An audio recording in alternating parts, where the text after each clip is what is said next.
So tonight I'll be meeting one of Ireland's top female vocalists. She's sold over 17 million records worldwide. She's had gold and platinum albums all over the place. So tonight on The Big Interview, it's Rosemary. How are you, my darling? Hello there, Robin. How are you doing? You're looking... And all those albums, you know, they're in my garage. Must say, you're looking great. I'm loving the boots. Oh, thank you. I thought I'd go a wee bit bling-bling for you. Yes. A wee bit of bling here and all, you know. It works. Especially for you. Oh, thank you so much. For all the viewers. So we're here in Belfast. We're here in the Grand Opera House. And Belfast is kind of your second home in a way, isn't it? Very much so. I just love the Belfast people. And I get a bit of a buzz when I come down to Belfast. I really do. And I'm looking forward to doing the Opera House tonight. Really looking forward to it. So, of course, you've done the Opera House many times before, but I believe the first time is in Panto with Frank Carson, wasn't it? That was my very first pantomime. How scary was that? Wow. And he taught me the ropes, because I'd obviously never done pantomime before. And I got second billing.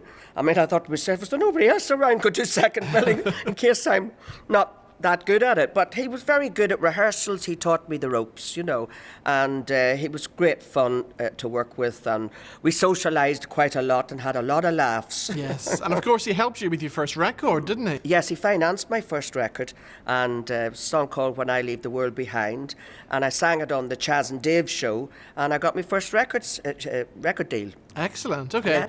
Let's take you right back to the start, right? Is it true that you used to sing to the cows at home? Silly old cows. Yes, I did. Well, I was brought up on a farm in Clevey, just outside Clog, Clevey. It's outside Newry, it's about 3 miles outside Newry. And my sister and I used to have to milk the cows every day before we went to school, and before we caught the bus to school and that. And so they would give better milk, and they wouldn't kick you if you sang them a wee song, because the acoustics in what's called the byre made you sound good. So I used to go, oh, Danny boy. That's what I was doing, milking the cows, and then dash off home to get my uniform on to go to school. But that's how I was brought up, so you had to do it. And was there always music in your house growing up? Yes, well, 4 of us girls sang together in all talent competitions at senior citizens' homes as well. We called ourselves, my last name is Kane, so we sang as the Kane sisters. But I could never get them to rehearse. And I used to take them up to the long mirror in my mother and father's bedroom and sort of say, right, but this is where we stand. And they'd start laughing and giggling, and I thought, oh no, I'll have to go solo. It's too much. I don't know how the Nolans done it. Who were you listening to back then? Who was the influences? Do you remember the time you heard a record on the radio and you thought, I want to do that? Very strange. Well, not all of it strange, but my first record was Demis Rousseau's Goodbye, My Love, Goodbye. And I remember playing it up on my record player in my bedroom, and my daddy shouts up, you turn that squealy woman off. He thought it was a woman because he had a high-pitched voice. And, of course, the wonderful Tammy Wynette was fabulous, and I got to tour with her and Billy Joe Spears. And I listened to a lot of my old mate Philomena Begley's songs, Truck Driving Woman and all that there. So I listened to a lot of Irish country. But I was influenced by sort of like the big torch songs, big ballads. The bigger the better. I do a mixture in my concerts, and I think that suits me to do that, you know. Now, before the success in music came along, you were a hairdresser for a very short time, weren't you? You have to mention this, Robin. Yes, when I left school quite early because I wasn't the best brain in my box. I wasn't brainy at all, and I got hit a lot by the nuns when I was a youngster, you know, and I was always scaredy. I was very sort of a nervous child at school, and it wasn't all sinking in, you know. And so I left school early, and then I didn't want to become a hairdresser, but, you know, when you're 14, 15, what else do you do? Yes. So... Anyway, I kept at it for a couple of years, and then it was Pensioners' Day one day, and this wee woman came in, and they all want their hair as short as they can get it, so that it'd be a wee while before they'd come back again, you know, because they didn't have the monies, you know. That's why there was a special Pensioners' Day. But this wee woman had a very short neck and flabalob earlobes. Right. And it was my first time doing. The owner went away on holiday, and she thought, I suppose I was going to be okay with the pensioners. They'll be all right with me. And anyway, had the towel round her, and it was a curly perm, and she wanted it dead straight coming down at the back of her neck, but she had a short neck, you see. So I was trying to get as short as I can, and I cut a piece of her ear off. And she didn't notice it at first until the blood was going on the white towel. If it had been a dark towel, she might not have noticed. And there was a bit of it hanging off. Oh my God. And anyway, she ran, well, she didn't run down the stairs, but she went speedily down the stairs because she was quite old. And there's so many things happening. I felt so sorry for her, but she didn't stay around enough for me to be sorry. Yes. And then another time a woman took an epileptic fit underneath the hairdryer. Right. And see, it was right in the middle of Newry Hill Street. Yeah. And everybody used to stand and, when they see the ambulance, so it was all around the town that I electrocuted the woman. That was more or less what they were saying, I don't know whether an ambulance was so far back. But anyway, I did 3 years until I had to do the exams, and I thought, I'm doing no exams. Yeah. It'll feel like going back to school again. And that's, I knew I used to bring my accordion in and play, and in those days, it was old-fashioned hair dryers that made a lot of noise. Yes. So I'd bring my guitar in and the accordion, and women would be reading their magazines underneath the hairdryer, and the noise of it, and I'm going, singing a wee song and everything, and they're going, that's lovely, that's lovely. So I was a frustrated singer, and then I just knew that that's what I wanted to do from a very, very early age. But I always wanted to be solo. Yes. Yeah. Never wanted to be in a band. So then you made the decision to go to England, and you ended up touring around all the working men's clubs, which must have been rough. Oh, gosh. Yeah, you want to play Hartlepool. You don't have any wheels on your car when you come out. But I do remember I used to get to the working men's clubs and think to myself, oh, please God, make there be no steps. Because I used to bring all my own gear, a Carlsberg amp, and plug it in and do the whole lot. And I said to this man who was going in through the front door, I said, excuse me, would you like to earn yourself a pint and help me up these stairs with the gear? And he says, I'll buy my own bleeding pint. And I cleaned that one up. So yes, and then there was some Sunday afternoons where you'd be at a workman's club, and Sunday afternoons was the hardest audience. They'd be all reading their Sunday newspapers and the whole lot. And but was one particular time, and half the times you had to change, there was no dressing rooms backstage, and you had to change in the toilets, But I remember the concert secretary saying one time, now,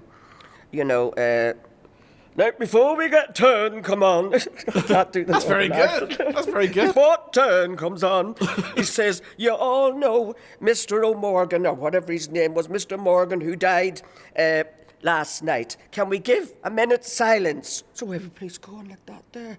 Now, this was my big introduction. Ladies and gentlemen, your turn for this evening is Miss Rosemary.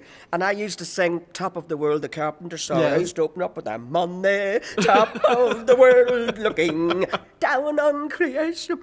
And they'd be all nattering about the poor man who passed away. Yeah.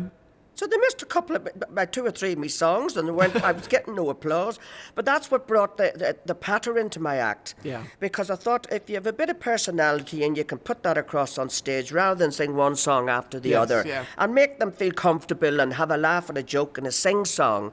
And that was, I honed that all in on the working men's clubs. And then, of course, then I couldn't wait to appear in my first theatre, and my first show was with Jean Pitney and Cannon and Ball. And Dean Pitney was a lovely, quiet man. Of course, the boys, Tommy and Bobby, So we did a lot of tours with them. And then after Frank borrowed the money, he borrowed the money of Barney Eastwood. Right. And I paid it back when I got my royalties. We went and said to Barney, hey, I think you should invest in this girl.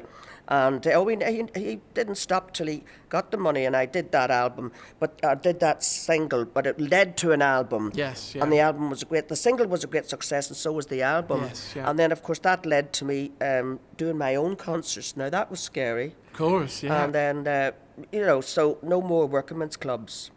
Television came along as well, and I suppose it was the patter that you'd learnt in the working men's clubs, Yeah. which was got you recognised on TV then. Yes. The first bit of TV was called Search for a Star, That's wasn't right, it? yes. Oh, my goodness. And I I sang 2 Dolly Parton songs. The songs were given to you in those days. You couldn't choose the songs, and they made the frocks and all that there. And of course, whatever they would make for me, I don't, it wasn't my style. But you just, it was a very high production before Britain's Got Talent came along, or the X Factor.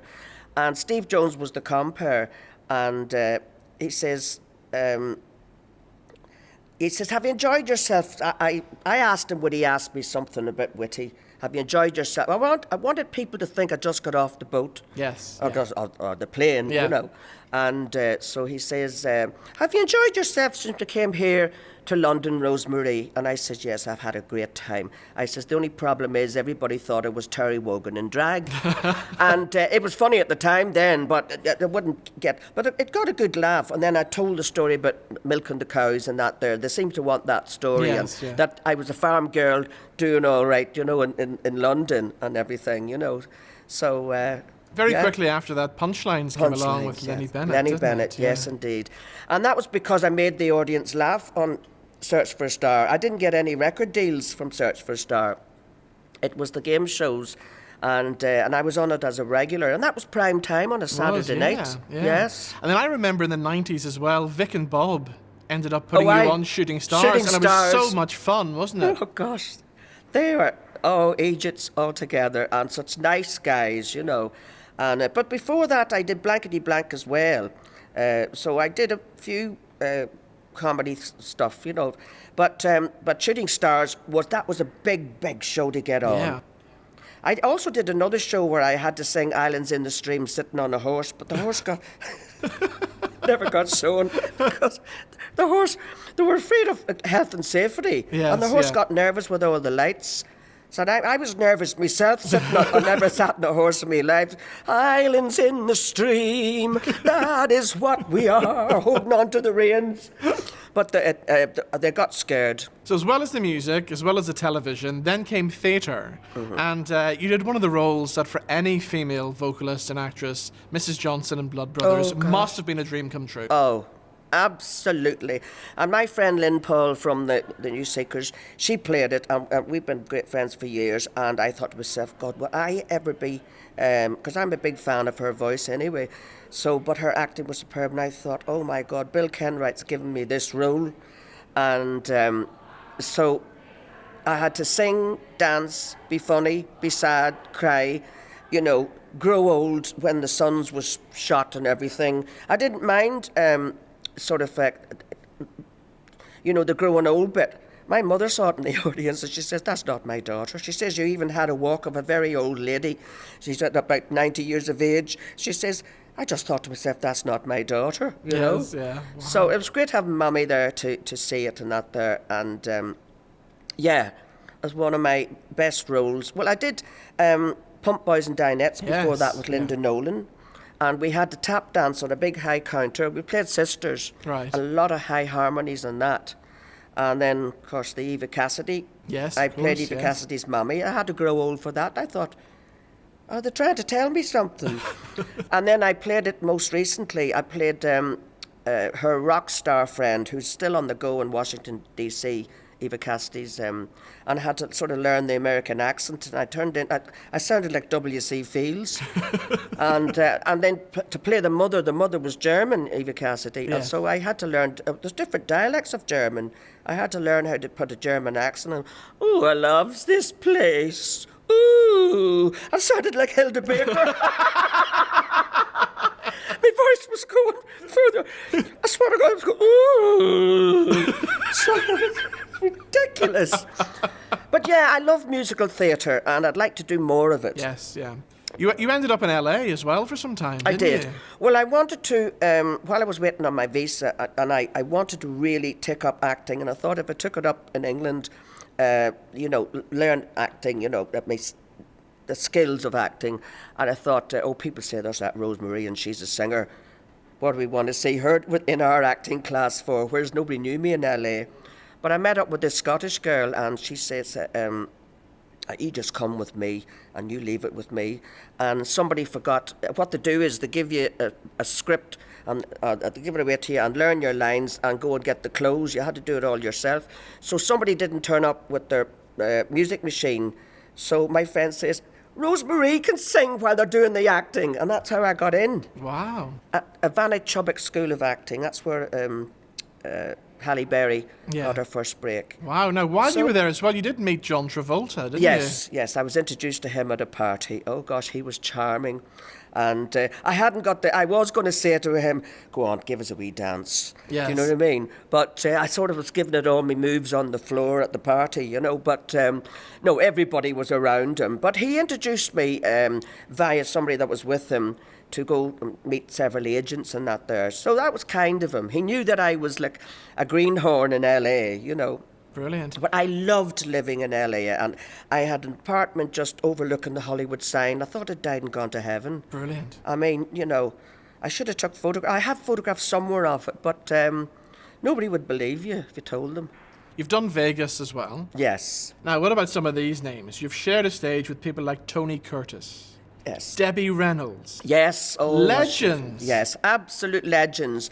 And I've got I haven't got any photographs of Debbie Reynolds, but I have with Tony Curtis, and he was a great painter, you know. Yeah. And he did lots of stuff with matchboxes. He was very, very, you know, good like that there. And of course, Gladys Knight. I used to do the Sunday nights that she couldn't do. I would do the Sunday nights at Caesar's Palace. Not a bad gig filling in for Gladys Knight, is it? You know, that was a difficult scene to get into, you know. But you were a big success out there. It was... The good thing about Vegas is it's a mixture of an audience. So you get Irish, English and everything, you know. So, and everybody in America loves the Irish, you know. So... you know, you play on that. But the only thing is they don't always get the humour. Yes, yeah. So I had to sort of like do some American humour in between songs and that, you know. But I found Vegas too hot for me. Vegas is great if you want to go for a few days, see a few shows. I'm not a gambler at all, but I preferred LA because it was more... I liked both places, but I just found the weather very hot in Vegas. I don't do... very hot weather. No. Not with my colouring. What about Blackpool? You were there for many years as well. Yes, I've just finished 2 seasons there at the Viva, which is like a mini Las Vegas, and I loved it there, and it's the nicest place to play in Blackpool. But that's where my career started, in Blackpool. So I went back, I lived in London for many years, and then I went back to live in Blackpool again, and I had a nice apartment overlooking the sea. And it was very healthy because you'd walk along the seafront. I never got a cold the whole time I was there, you know. And it was 5 minutes in the car to the Viva where I was performing. So it was great. And, you know, and I played the Grand Theatre as well with my own concert. And, of course, we went around with Eva Cassidy and did the Grand Theatre. And we did the big ballroom together. That's you right, and Louis yes. Walsh. Me and Louis Walsh. Yes. I haven't seen him in years, and he took the mickey out of me the whole day. He was great fun. He's never changed. No, he was great. And I kept saying, I was using all his sayings while we were judging, and I sort of said to some of the acts, you definitely nailed it this time. And I looked over at him, and he says, you're a sod, you are. And of course, we can't mention Blackpool without talking about your good friend Joe Longthorne. Oh, I miss him terribly, and he's left us with that great voice and the great humour and everything. And you know, he lived around the corner from me, and we were always partying in his house. I first met him on the Des O'Connor show, and he'd given up the impressions, or most of them. He still do his Shirley Bassey and that, but he wanted to record music. Yeah. And he wanted to record your songs, didn't he? I was introduced to him, and of course I knew who he was with all his impressions and all that there, and I knew he was a good singer, and so I was introduced to him, and it was a New Year's Eve show, and it was Des who introduced me to him, and I sort of said, oh, you've got a new album out, and I looked at all the songs, and I thought, those were all my songs. It's like the best of Rosemarie. And he says, he turned around and he says, oh, I know, you used to call me Rose. He was from Hull. Yeah. He says, oh, Rose, but I'm such a fan.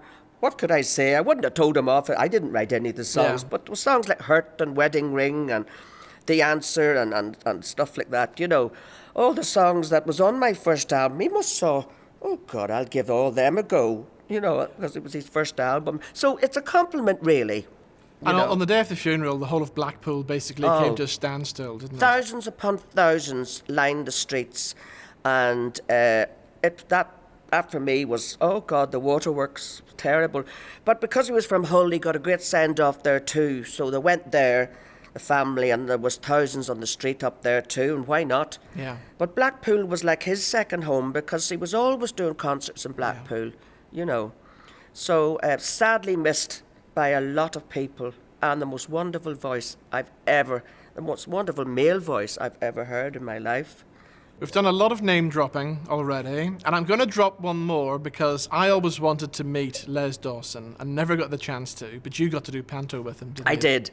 And that was my second pantomime. My first was at the Grand Opera House with Frank Carson, and this was my second one. And I thought, like, two massive big stars. So I played Jack and the Beanstalk, and at the Sunderland Empire up the northeast. Lovely people up there.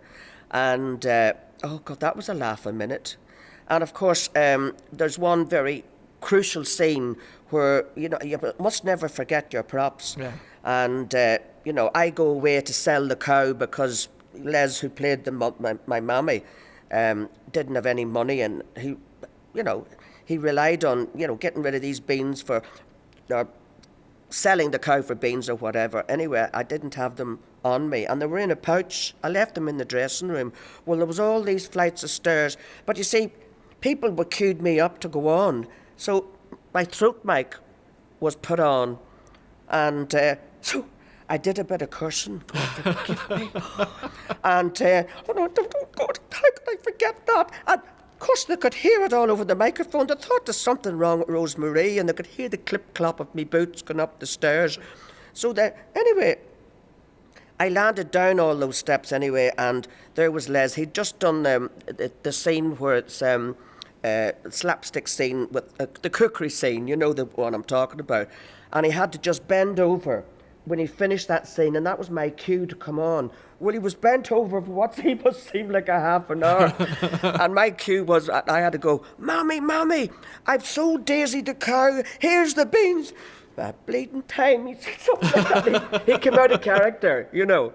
And of course the audience gave a massive round of applause because they could hear everything. Mm-hmm, yes. Because obviously on your cue they'd switch your microphone on, ready to go. But he never told me off. Ah. And we used to go out to dinner, him and Tracy and I, and well, you know, he was just great fun to be with. And he always kept his dressing room door open, and he loved, in between shows, he loved a wee glass of Lambrusco.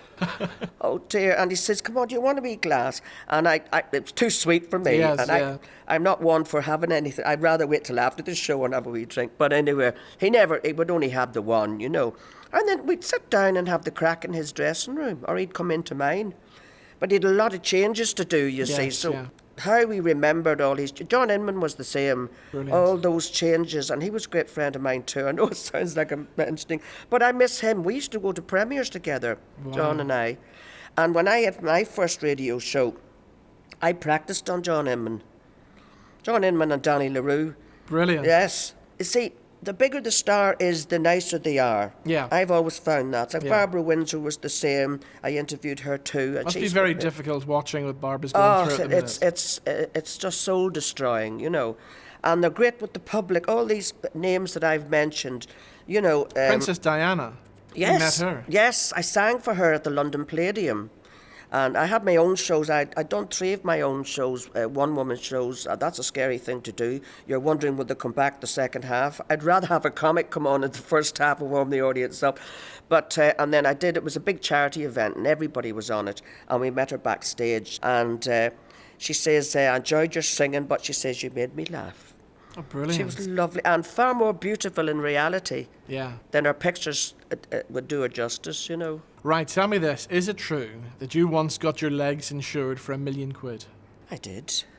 Well, it's a long story, but I'll try and keep it short, Robin. I had an album out, Teardrops and Romance it was called, and I had a gypsy dress on, and I was posing like this here, you know, like you do. And I lifted, it was all lace, and I had it up like this here, and I'm posing like that there. And I was showing a wee bit of cleavage and a bit of leg, but not too much. But anyway, it went out on all the posters to promote the album, and it was a big tour. And I was singing that in Lewisham, which is South London, and my agent rang me, and he says, Oh, he says, there's uproar. He says, they don't want that picture up. There's the loony lefts, you see. Yes. Sure, I didn't know what loony lefts was. I'm not politically minded at all. And he sort of said they want us to put a head and shoulder shot up. And next thing, the local paper got hold of it, and then the Sun newspaper got hold of it, and it was big news, like, you know. And I got a police escort home. Yeah, it was scary, Brilliant, yeah. you know, and because they thought there might have been some unsavoury people in the audience, Yes, you know. Yeah, so my agent got a phone call from a well-known insurance agency, insurance company rather, and sort of like they did the deal. And my manager at the time, Tony Cartwright, he's left us now. He was a great deal maker, and he said, if we do this deal, Rosemary has to watch that she doesn't trip over any wires on stage, she doesn't do any horse riding, she doesn't ride bicycles, because then it's null void. Well, I don't do any of them things anyway, but I've fallen on stage a couple of times. I'm always looking for wires. Yes, yeah. When you wear heels, you know, you got to be careful, like there's white wires that you can see them. So I says, I don't do any of them things anyway. One thing that I have seen you doing on stage is playing the drums, and you were very good. Yes. Well, my drummer at the time, it was my musical director, and she is one of the most famous drummers. She's retired now. She teaches more or less now, and she was an amazing drummer. She was only that height, but she could bang the drums out like you wouldn't believe. And at the time, I had 2 backing girl singers. That was when I did the summer season at Maggie May's in Blackpool, and I had 2 girl singers that did a bit of dancing and harmonies and that. They're called the Rosettes. And we got this routine where I would come out and play the drums. There were 3 drums. We had them specially made. I still loved the drums. Yeah. And I would come out and play a wee bit by myself, and then the 2 girls would join me. Or I would pretend to play it dreadful, and then Chrissy Lee would join me, and then we ended up, she'd get back on the drums, and then me and the backing singers. It took a lot, it was a big effort. Yeah. A few sticks went flying any time, you know, because if your hands get a bit sort of sweaty, you know, if you're hot on stage, sticks went flying. But if you have a flair for comedy, you can make a joke about that. Exactly. But sometimes audiences like that, if something goes wrong. Talking about comedy, you're coming back to Belfast at Christmas. I sure am, yes. We're doing Panto together. Yes, we are. We are, Robin. Can't wait. Can't wait. So we're doing Aladdin. Yes. And when you rub the lamp, apparently you're going to appear. Well, yes, I think so. Haven't seen the script You're yet. the genie, yeah. I'd probably be saying to people, don't you rub me up the wrong way now. I'll have to get all the gags together for that. No, that's out of all the pantomimes, and I've done them all, that's mostly Principal Boy. I played the Funny Fairy one time, but I've never done Aladdin. So this will be a challenge for me. So the Crescent Arts Centre, 16th until the 22nd of December. It's going to be good fun. It's going to be great. It's a lovely intimate theatre. It is. And you've put shows on there before, so you know it well. Exactly. So, yes, looking forward to that. So I hope that people will come out and have a laugh with us, you know. Exactly. Well, Rosemary, it's been great talking to you, as always. Thank you, Robin. so much for doing the big interview. Oh, you're very welcome. Thank you.